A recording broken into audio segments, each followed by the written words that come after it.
Emmanuel Olivier, bonjour, on y est arrivé. Bonjour Marco.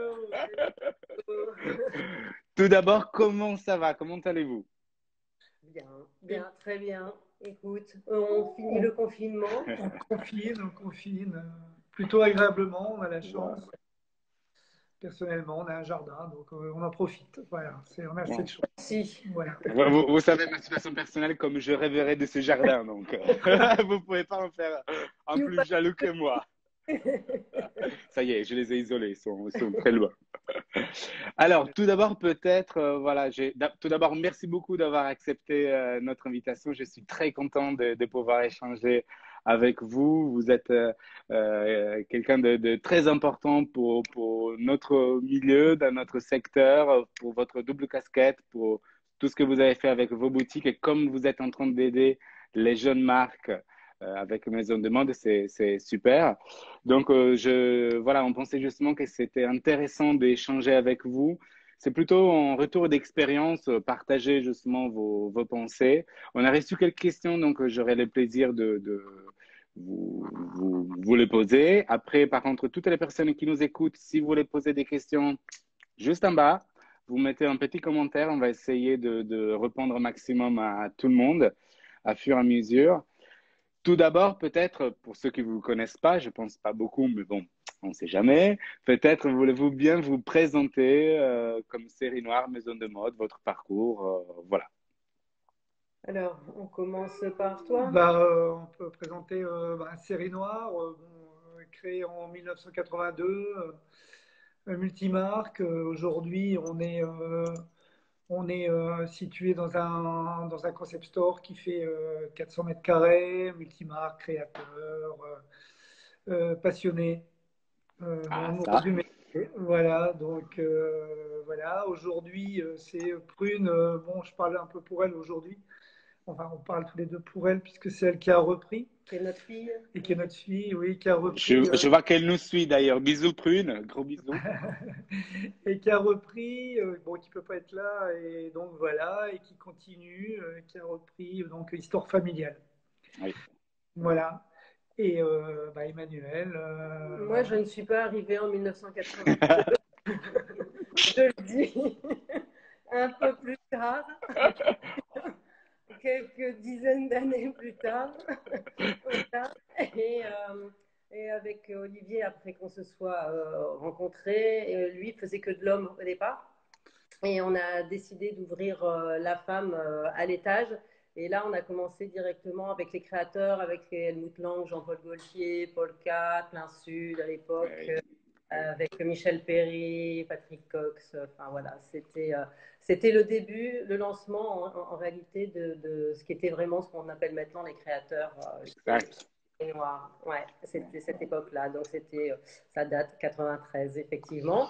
Et on était dans une boutique qui était grand place et qui est devenue un peu petite et à un moment donné. Et donc on a déménagé pour la rue du Le Pelletier qui est à 50 mètres, mais qui est une rue du Vieux-Lille avec tout le charme du Vieux-Lille et dans une boutique où on a un outil de travail qui est quand même agréable. Oui, oui, je pense que vous ne pouvez pas vous plaindre quand même. Un bureau assez sympathique.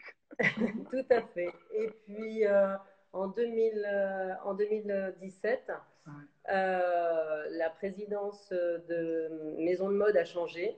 Donc c'est le directeur d'Esmod Roubaix qui a repris la présidence et qui nous a demandé si Philippe Zmerou, bien sûr, merci pour le pour ne pas citer, et qui nous a demandé si on voulait prendre la direction, la codirection. En réalité, c'était une condition sine qua non pour lui pour qu'il prenne la présidence, puisque c'était les pouvoirs publics qui lui avaient demandé. Et donc, on a accepté et on vit la belle aventure aussi en soutenant des jeunes marques de création, qui est un travail qui est tout aussi passionnant parce qu'on a affaire à beaucoup de gens, il y a beaucoup d'humains dedans, c'est des jolies histoires. Et puis, on a aussi affaire à des passionnés aussi. Donc, Ouais. c'est très important. Ouais. Voilà. Bien sûr, je pense que la passion, encore plus en ce moment, j'ai envie de dire, ça doit être vraiment le moteur et c'est sûr que c'est on va dire, une valeur que nous avons en commun depuis toujours, et Trano, et même au-delà de moi. Je sais que vous êtes dans nos allées du salon depuis tout le temps, à chaque fois, toutes les saisons. Depuis la première saison. Ça, c'est bien, bravo. Et voilà, vous êtes toujours là pour essayer de chercher de nouveaux talents et aussi revoir des personnes avec lesquelles vous travaillez depuis longtemps maintenant quand même. Donc, merci pour cette fidélité. Merci à vous. Voilà, commençons peut-être déjà pour savoir un peu comme vous êtes en train de vivre un peu ce moment, la situation actuelle, comment ça se passe. Je pense que c'est un peu la question que tout le monde se pose, qui aimerait, en tout cas les marques qui aimeraient poser aux détaillants, comment ça se passe avec les livraisons de l'été, comment vous avez fait avec les commandes que vous avez commencé à passer en novembre, j'imagine, jusqu'à mars quasiment. Comment vous avez pu justement jongler avec vos budgets, avec votre condition actuelle? Parce que c'est vrai que aussi les boutiques, c'est bien, vous aimez acheter beaucoup de choses, mais parfois il faut quand même, il y a une réalité, des chiffres et une possibilité de revendre avec laquelle il faut se comparer. Donc, comment vous avez géré cette situation? Cas par cas. Par cas. Toutes les commandes, franchement, toutes les commandes ont été maintenues. Après, ça a été du cas par cas avec les marques, avec les fournisseurs. En réalité, plus les groupes sont gros, plus ils étaient fermes. Mais c'est vrai, c'est comme ça. Ouais. Et par contre, qu'est-ce que j'allais dire? Il y en a qui ont proposé, par exemple, de livrer le solde, mais avec moins 20%. Il y en a qui ont fait 100% de livraison, mais sans paiement à l'avance, qui ont été plus souples. Il y en a qui ont carrément été super cool, qui sont plus petits. Et franchement, donc c'est de la négociation de personne à personne. Et voilà, c'est vraiment les rapports qu'on a avec les fournisseurs. Il faut dire aussi que on a toujours travaillé avec nos marques très longtemps. Ouais. Voilà, on fait des marques pendant 20 ans, Anne de Mester 20 ans, Black Vegas, Jean-Paul Gaultier. Pareil, donc on a fait Rick Owens, on l'a fait depuis le début et on l'a encore en boutique. Donc on est super fidèles et parfois ça s'oublie pas non plus. Il y a des fournisseurs qui sont quand même là aussi pour aider. Olivier. Ouais, en fait, pour être plus cru, on a été livré en fait sur l'été à 85-90%. Okay. Donc, on a cette marchandise qui est là, donc de toute façon, elle est arrivée et il faut la gérer. J'ai envie de dire, voilà. Donc, on a utilisé, on a été multicanal. C'est-à-dire qu'on a plusieurs possibilités. On a notre site internet depuis très longtemps qui nous permet de nous rapprocher, j'ai envie de dire, par rapport à une clientèle qui est plus de proximité. Donc, le principe du click and collect. Après, sur les produits qui sont des produits comme des garçons, qui sont des produits hyper stables et pour lesquels on a toujours une demande. On a la plateforme Farfetch, pour ne pas les citer, mais qui nous aide pour aussi essayer de se déstocker, et en tout cas de vendre, j'ai envie de dire, dans les meilleures conditions. Et après, on a une clientèle proche avec qui nous contacte toujours, qui a toujours envie de quelque chose. Et on est vraiment sur la proximité, sur l'écoute de nos clients. Sur l'humain. Ouais. Voilà, vraiment, on est sur l'humain via notre site. On essaie de transcrire ce qu'on est. Et je pense qu'il n'y a pas d'autre possibilité que d'être multicanal. Voilà. Et puis, c'est aussi important, peut-être aussi rappeler, j'ai toujours une conversation en tête, et je pense que je vous l'avais aussi dit avec Andrea Rossi de Marcel, qui me disait, mais Marco, mais tu sais, pour moi, la chose la plus importante, en fait, c'est être une équipe avec le détaillant. Il faut qu'on s'approche parce que c'est vrai, je lui livre à la marchandise, tout ça, mais après, il faut essayer de satisfaire le client final. Il faut qu'ensemble, en fait, se dire, bon, t'as vendu quoi, t'as fait quoi, t'as besoin de quoi. Il faut être ensemble. Si la relation s'arrête simplement à la livraison, malheureusement, ça va pas durer très longtemps. Donc, voilà, surtout en ce moment, peut-être effectivement essayer de trouver d'autres idées pour écouler les stocks ou autres. Il y a certains qui parlent de solutions. Je pense qu'effectivement, des solutions, il n'y en a pas vraiment. Il y a voilà, il y a des idées et peut-être de nouvelles façons d'écouler des stocks ou de faire des ventes parce que quand même, il faut continuer à vendre. On ne peut pas sauter une saison. Ça, je pense que c'est vraiment en commun pour nous tous. On a tous besoin d'avoir dans des boutiques, en tout cas avoir de la nouveauté et essayer de proposer quelque chose de nouveau. Donc, vous, au-delà justement du Farfetch, vous travaillez depuis longtemps. Votre site aussi, vous êtes en train de le pousser énormément. Le digital, depuis le confinement, je sais, même avant, vous êtes en train de viser beaucoup là-dessus. Maintenant, avec le confinement, tout ça, vous avez encore poussé davantage? On a une refonte, on est en train de faire, enfin avant le confinement, on était en refonte du site et c'est drôle parce qu'avec avec Maison de Mode aussi d'ailleurs pour promouvoir plus nos créateurs. Et donc on a une refonte du site. Alors on sait bien et je veux dire la Chine est un exemple à suivre de loin. On est européen quand même, donc c'est quand même de loin à les suivre, mais eux, ils ont augmenté de plus de 30% leur digital. Eux, s'ils le font à 30%, mais ils ont l'habitude de faire comme ça. Et ils n'ont pas ce côté petite boutique comme on a en France ou en Europe, où on a des petits multimarques, etc. C'est les gros buildings ou les gros malls plutôt là-bas. Mais ils ont beaucoup enfin, voilà, ils sont partis à fond sur le digital. Alors maintenant, on sait que ça prend aussi du temps. Il y a des moteurs de recherche qui, qui, qui doivent passer aussi sur les AdWords, etc. Tout ça, c'est des choses qu'il faut maîtriser. Mais ça va arriver aussi chez nous beaucoup plus. Mais moi, je crois toujours au physique mêlé. Ouais, en fait, c'est le site au service du retail. Et en fait, voilà, c'est complémentaire et c'est vraiment. Et en plus, c'est notre ADN, c'est-à-dire la proximité du client.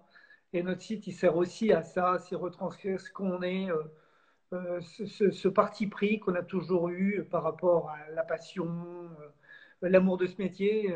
Parce que de toute façon, si on n'est pas amoureux de ce métier, Bien sûr, ah bah.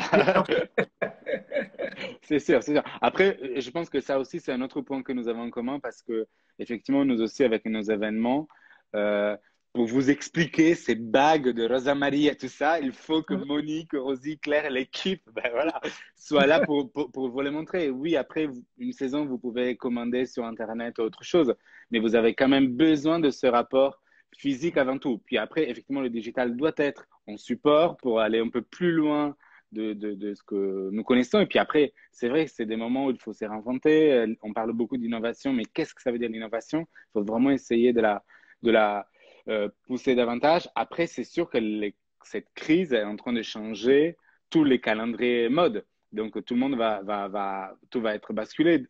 Vous, de votre expérience ou vos besoins, comment pensez-vous qu'ils vont être un peu chamboulés? Parce que tout le monde parle, il faut changer les soldes, il faut les anticiper. D'autres, non, non, surtout pas, moi, ça me convient très bien. Pareil pour les achats, il faut acheter un préco, en main, on achète en novembre. C'est assez chaotique pour pas utiliser d'autres mots. Mais quelle est votre pensée là-dessus? Alors, moi, je vais donner la mienne. Bon, on est quand même dans une expectative, hein, Marco, et on a tous les yeux rivés sur Paris.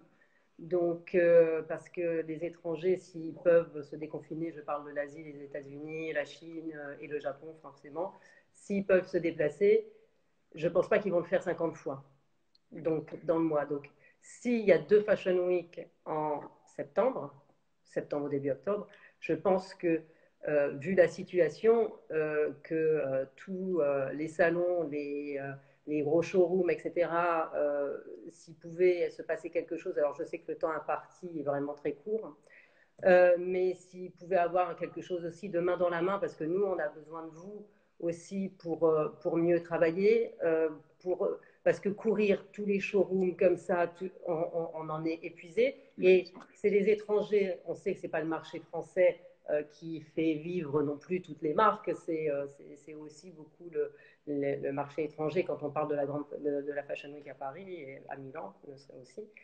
New York et Londres, mais et puis on a aussi les yeux rivés sur Londres qui va le faire en digital, Bah ça oui. aussi. parce que ça va être une nouvelle expérience. Mais on est aussi un peu pendu aux lèvres de qu'est-ce qui va se passer voilà, en septembre. Qu'est-ce qui va se passer? On sait qu'on n'aura pas le juin, ça c'est voilà. Non, juin, on sait qu'il n'existera pas. D'ailleurs, justement, Olivier, comment tu penses, tu pourras acheter de l'homme en septembre? C'est trop tard? Ou si les livraisons sont respectées dans le calendrier, ça peut marcher quand même?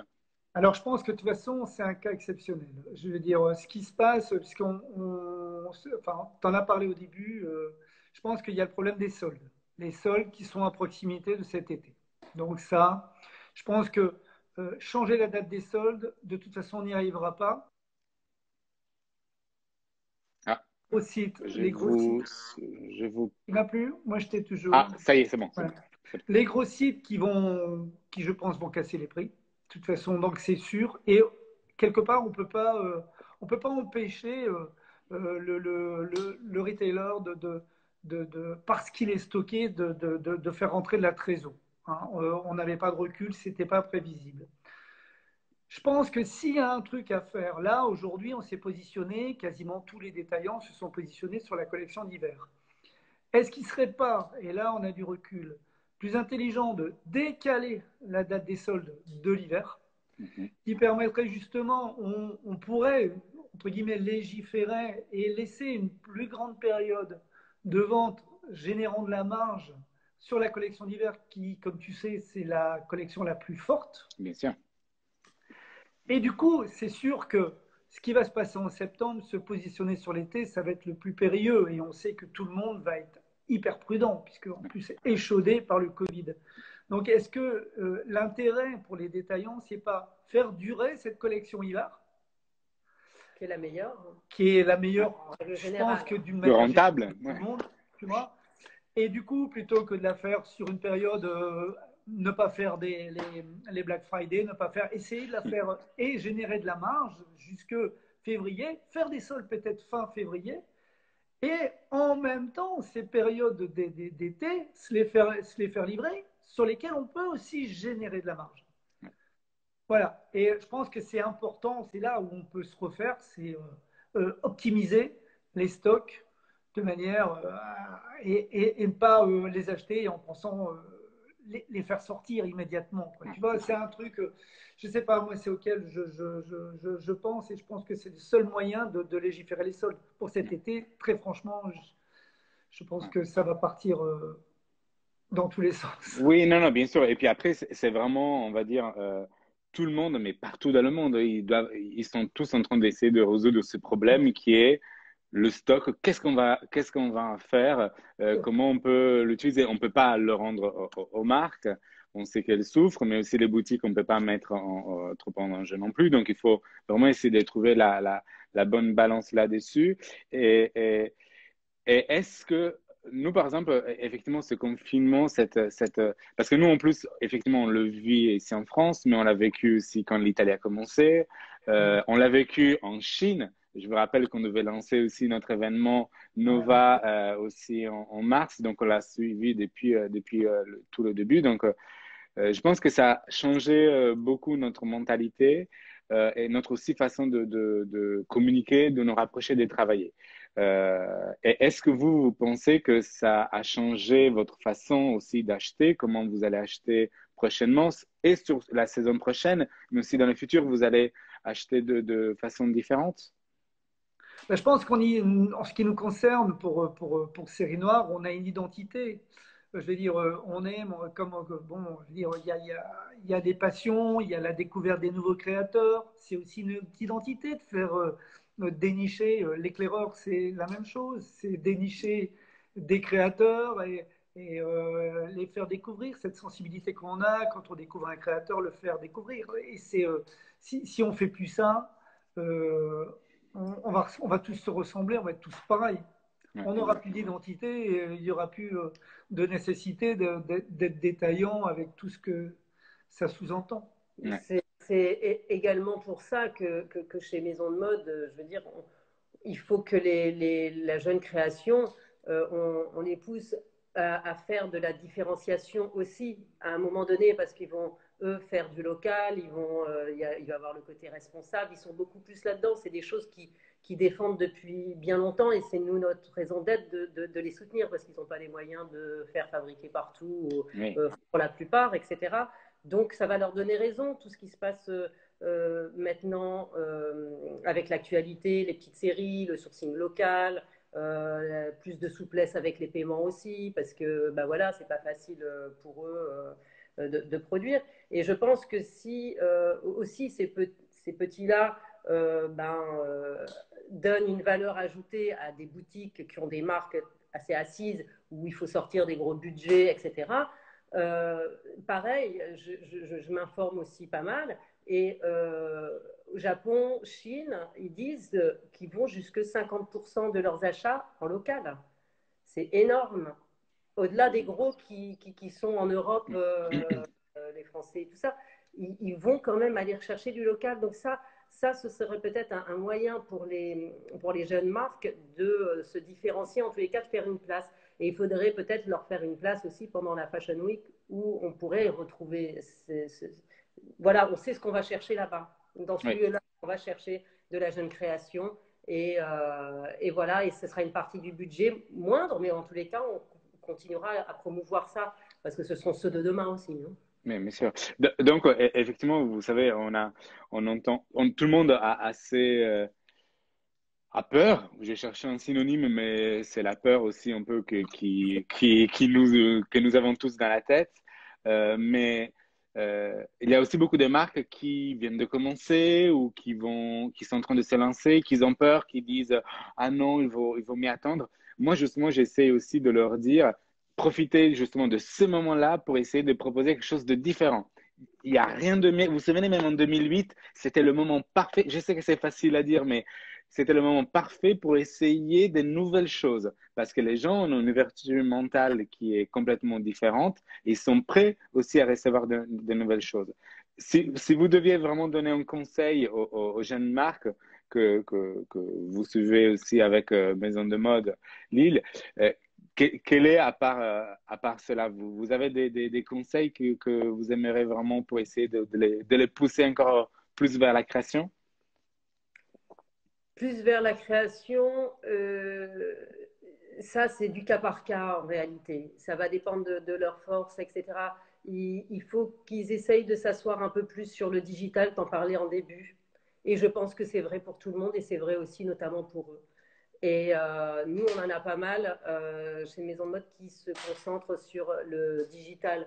Comme pendant le confinement là, eh ben, ils ont redoublé. Nous, on redonne des coachings énormément sur le digital le 13 et le 17 aussi. Là, on en redonne là-dessus sur du digital. Il est super d'ailleurs votre programme de coaching. Peut-être pour les personnes qui nous suivent, vous pouvez expliquer déjà Maison de Mode, quelle est la mission principale et justement l'essence aussi de l'activité. Il se marre. Ça n'a jamais été aussi vrai puisque Maison de Mode existe depuis 2007. C'est une association et c'est un accélérateur de talent en réalité et qui aide les jeunes marques de création à se promouvoir dans leur parcours économique. Et bon, ben voilà, d'évolution en évolution. Et là, on est là pour les soutenir. Et là, avec la crise, on a redoublé de disponibilité, de vigilance, de proximité. Voilà, il y a tout le côté humain qui se retrouve aussi là-dedans. Il y a toute l'information qu'on a pu leur donner. Parce que moi, j'ai passé mon temps à leur passer des informations dont ils avaient besoin pour essayer de se débrouiller. Mais ils ont tous des statuts différents, donc des aides potentielles différentes. Donc, bon, on a été vraiment un stimulateur, je pense, pour eux. On a pris des nouvelles. Olivier appelait régulièrement au téléphone pour prendre des nouvelles. On a fait des newsletters régulières pour informer, des stories, etc. Donc, voilà. Et on a intensifié effectivement les coachings de ce fait-là, le 13 et le 18, je me suis trompée, pour les Google Ads et le MailChimp. Et on a fait des campagnes aussi qu'on a détournées parce qu'on les avait faites avant le confinement. Oui. Et on les a mises sur la création, en réalité, la liberté de la création. Et ça, on ne pourra jamais l'arrêter. Et c'est vrai, parce que si on tue un créatif, Si on l'encadre, on va plus Il rien. meurt. Bah, oui. C'est ce que j'avais envie de lui dire. Qu'est-ce qu'on peut leur dire? C'est garder votre identité. Ouais. Soyez vrai. Et soyez vrai. Je crois qu'on ne peut pas plus parler dans cette période que d'être vrai, d'être humain. Ne pas être sincère. Je crois que c'est ce que les gens attendent, que ce soit le client in fine, que ce soit le créateur par rapport à vos messages qu'il veut transmettre via sa collection, vous, en représentant les salons, c'est la sincérité, être vrai. Nous avec Maison de Mode. Non, mais c'est vrai. Mais c'est vrai. Avec Série Noire, et c'est vraiment, je crois qu'il faut quelque part ne pas la sincérité, la proximité, l'humanité.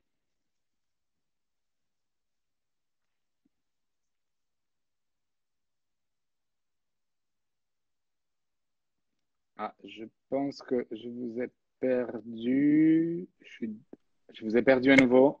Ouais, ça y est. Okay. Donc, être partenaire. Pour moi, je pense que c'est vraiment le nerf. C'est la solidarité qu'on a retrouvée ici pendant ce confinement. Je pense que on va pas vouloir le perdre non plus demain. Et nous, avec nos fournisseurs, heureusement qu'on a eu aussi, par exemple chez Série Noire, heureusement qu'on a eu les rapports qu'on a avec les banquiers, qu'on a avec notre propriétaire, avec le staff, qu'on a avec le staff. Notre staff est à l'écoute de notre staff. Ça, c'est hyper important. Je veux dire, autant de nos clients, on forme des équipes. On doit être à l'écoute. On doit être à l'écoute sans cesse, en fait, des acteurs qui font que Série Noire existe. Que je pense que de toute façon, vous, Marco, vous fonctionnez un peu pareil. Il y a tout ce côté, je veux dire, on est à l'écoute et c'est comme ça, c'est ensemble qu'on pourra s'en sortir. Et on apprend les uns des autres. On apprend tout le temps que des uns des autres. C'est pas parce que on est un plus jeune créateur qu'un plus assis ne peut pas en apprendre de lui et de voilà. Mais ça, c'est. Non, bien sûr. Et puis aussi, c'est aussi ce que vous disiez aussi, c'est aussi la différence. C'est moi, mon histoire, mon passé, qu'est-ce que je peux apporter avec votre histoire, avec celle-là des autres. Et il faut essayer justement de partager, que ce soit dans du physique, que ce soit du digital. Il faut vraiment qu'il y ait une communauté. Et c'est aussi le but de ces échanges. C'est vraiment qu'on ait une communauté, qu'on puisse échanger sur des sujets différents, faire sans donner des leçons, parce que personne ne peut donner des leçons aujourd'hui, mais c'est plutôt des retours d'expérience. Vous, votre histoire, ce que vous vivez, voilà comment ça se passe. Nous, par rapport à notre positionnement, voilà ce que nous vivons. Moi, ce que j'essaye par contre aussi de dire le plus aussi aux marques, aux jeunes marques, c'est de ne pas avoir peur, d'essayer d'être créatif et de pousser.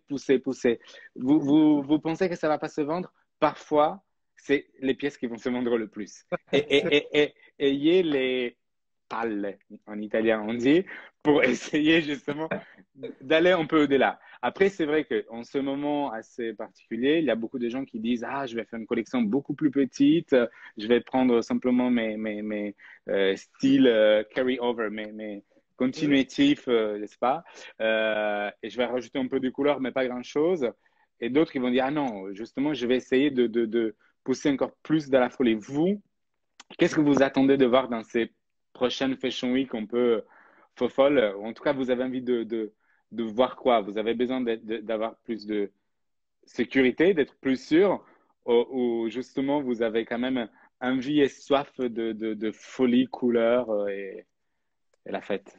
Je crois que tu sais comment ça fonctionne. Je veux dire, il y a des choses qui te permettent de générer du chiffre, de générer de la marge. Et tu as aussi toutes les marques qui te permettent d'avoir ton identité. Et ces marques-là, il faut qu'elles soient fortes et tu as envie d'être étonné. Et c'est toujours ce nerf enfin, le nerf, notre ADN, c'est cette passion de retrouver des marques et de les faire aimer à nos clients. On a envie d'être étonné. Je pense qu'on a envie d'être étonné et je pense qu'il va y avoir, ça risque d'être très créatif, justement. Ouais, tant mieux. Ça peut être super. Hein. Ça peut vraiment être super, je souhaite. Hein. Il y a une chance qu'on a chez Série Noire, c'est que, alors, à part pour moi maintenant depuis 3 ans, puisque je suis à la direction de Maison de Mode, mais je reste aux achats de Série Noire, en femme en tous les cas, avec ma fille, avec notre fille, Prune. Et Et Olivier aux achats hommes aussi, qui serait parti avec Prune également. Et donc, on est aussi bien au terrain, mais on est aussi dans les collections. Ouais. Et donc, on peut aussi prendre des photos avec plein de clients qu'on connaît et on fait ça. On dit, tiens, est-ce que tu aimes ça? Est-ce que tu aimes ça? Est-ce que tu aimes ça? Alors, c'est un travail, mais on a aussi on peut sentir aussi les choses, ce vers quoi on doit tendre. Des fois, on peut être étonné, on se dit, oh ben non, ça ne va pas me fonctionner. On passe à notre staff qui dispatche à ceux qui ont dans leur contact et ils disent, ah mais non, mais moi à fond, c'est celle-là, c'est en vert, c'est… Bon, ok, ben, en fin de compte, c'était… Et c'est des bons indicateurs parfois, et c'est ça ce qui nous apporte aussi les clients quand on disait on devait s'apporter tous les uns les autres. Ben, c'est ça, on leur fait un service, parce que qu'est-ce que vous voulez? On peut, là, vous l'acheter si vous voulez, comme vous le voulez. Et puis, ils nous font des retours aussi derrière. Et ça, c'est de la confiance. C'est vraiment de la confiance parce que nous, on achète avant, bien sûr. S'ils ne veulent pas payer derrière, bon, bah, mais ça n'arrive pas. Ouais. Ça n'arrive pas. Quand même. Ça peut arriver, hein, de toute façon. Oui, oui, mais bon. Mais globalement… Je sais qu'elle a déçu, vous. Vous savez. Vous savez très bien.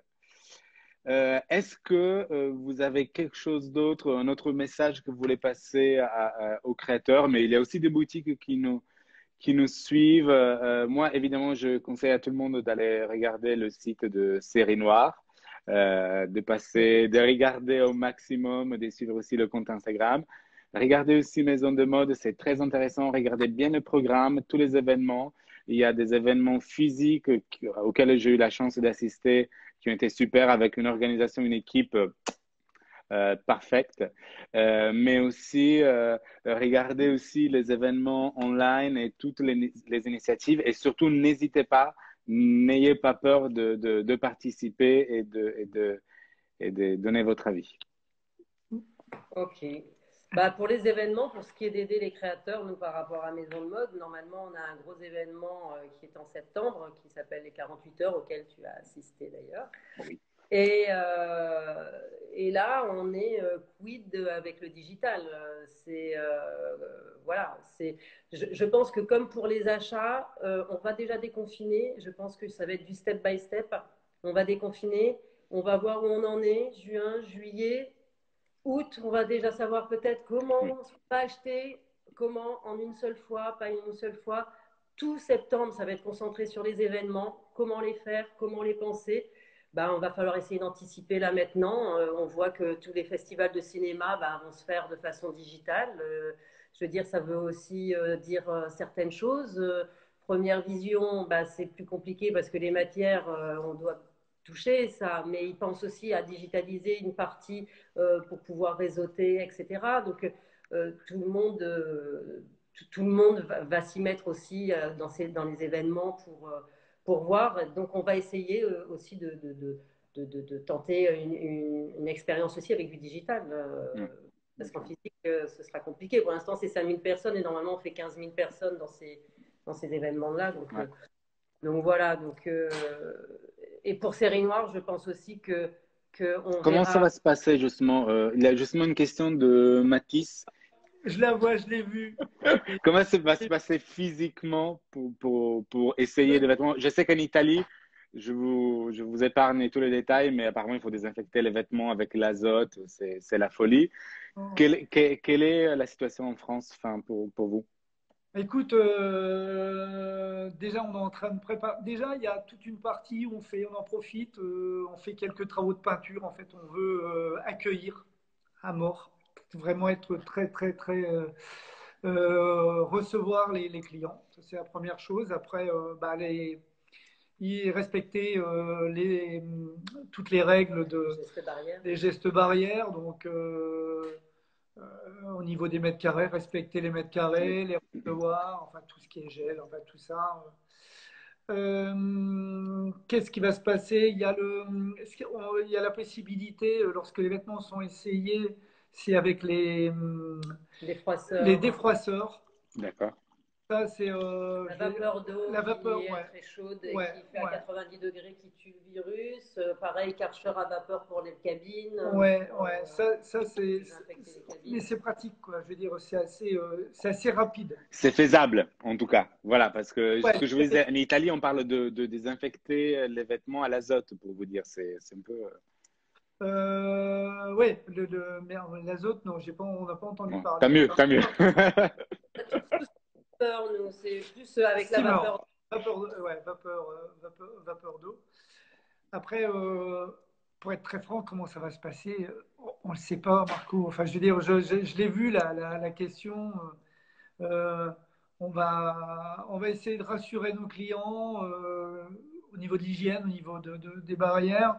On va essayer d'être présent, de leur présenter des belles collections pour les inviter à revenir, pour les solliciter, pour les rassurer, voilà quoi. Je pense que il y a des clients qui ont envie de revenir. Moi, Bien je le sûr. vois.